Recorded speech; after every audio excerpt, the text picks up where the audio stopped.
Let's share. Week 1. It's going to be exciting. Nobody knows what anyone's going to do.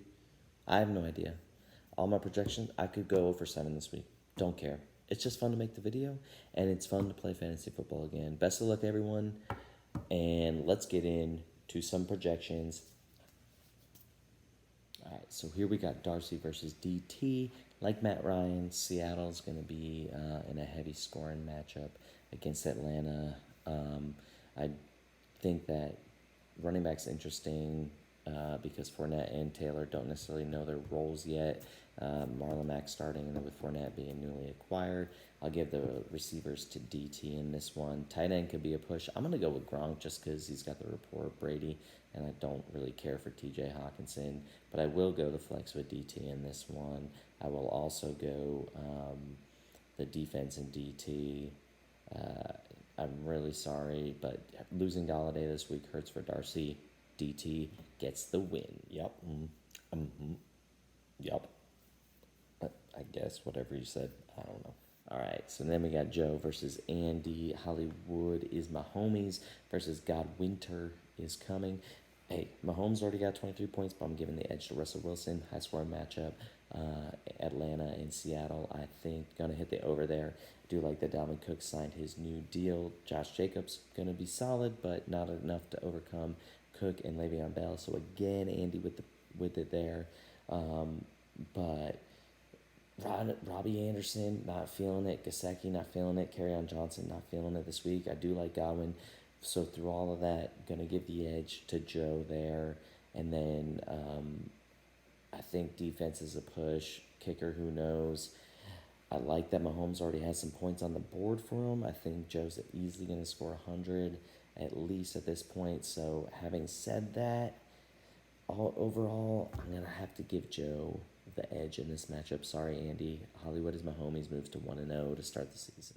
Hold on a second. Got to do some last minute research. That last one, that doesn't seem right. Well, this is the Dunlap versus Dunlap match, and that is Bradley and Russian collusion, which, as we all know, was proved false by multiple sources, as well as the dossier that was proved to have false intelligence and false information in it against his wife, Diggin' Juju. So having said that, though, his Russian attack is legit, at least this week, and has put up 38.2 points. I give him the edge there. Obviously, I can't go against that. In terms of receiver, I do like Carey with Julio and DJ Moore, solid. I also like her with Jared Cook in a better matchup there than Hayden Hurst against Seattle, who just, I think they signed a linebacker that's been a pretty good guy against the tight ends.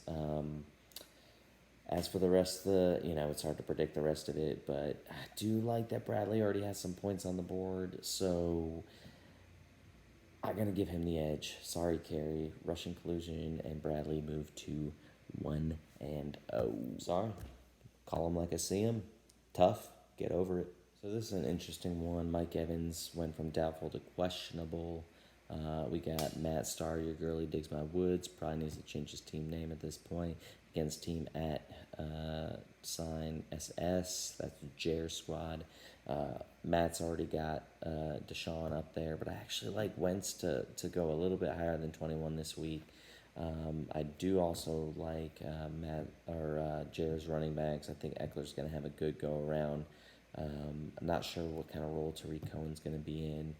Kind of already talked about the receivers, and then Amari Cooper going against Jalen Ramsey, so I give the edge there to Jer. I do give the edge to Matt at tight end. I do love him in the flex with DK Metcalf.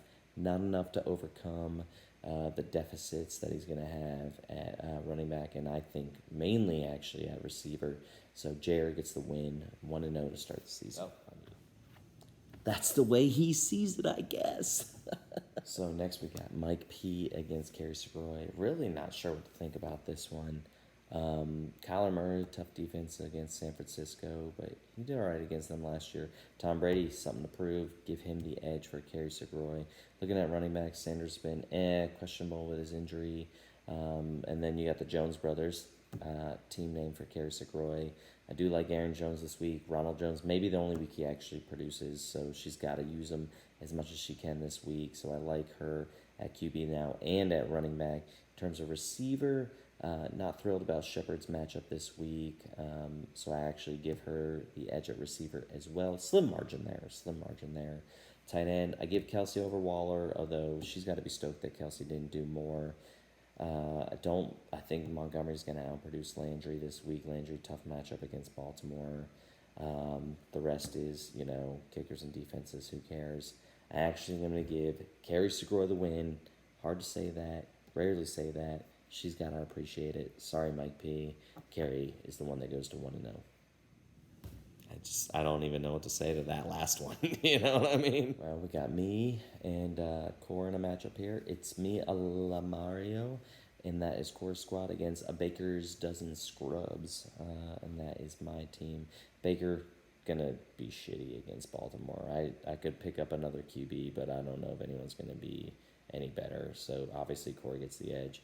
I'll give my running backs. I give my running backs a slight edge here, only because Singletary, I'm not thrilled about him. In terms of receivers, though, I like that Will Fuller put up 15. I still got Devontae Adams, great matchup. I'll take my receivers in this one for sure. Tight end, I'll call it a push, but I give Core the edge at flex. I also give him the edge at defense. Tampa Bay goes against New Orleans. That's going to be shitty. And then, you know what? My kicker already put up 2. So in a very rare occurrence, I'm actually going to give Core the edge at kicker. All that to be said, I think Core takes it pretty handily because Lamar's going to outscore Baker by 30 by himself. So that's just a feeling. All right, Core moves to 1-0. Oh, no, that for sure. Core takes me. That's it. Now this, the matchup of the week. It's going to be a tough one. LT hanging with Mr. Cooper. Obviously, team name change in order. And then backup Terry. That's Patty's squad. QB's going to be on fire this week. Call it a push. Running backs, I also think will be on fire this week. Both of them, all of them, whatever. Going to be a push there.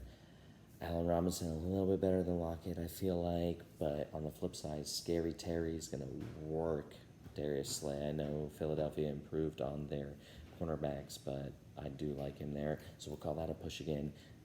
LT gets the edge, though, at tight end. George Kittle. Arizona's been shit against the tight end. They were last year. They've improved, but still, I like them better than Hooper against Baltimore. On the flip side, Connor in the flex over Boyd for Patty. So we're pushing all the way through until right now. And then we look at the defenses, who gives a crap. And so then it comes to the kickers. Robbie Gould against Harrison Butker, and Butker's already put up 10. I think Gould puts up 8. Patty wins by 2. That's the way I feel. That's the way I'm calling it. Patty for the victory. Back up Terry with the victory. No, he didn't.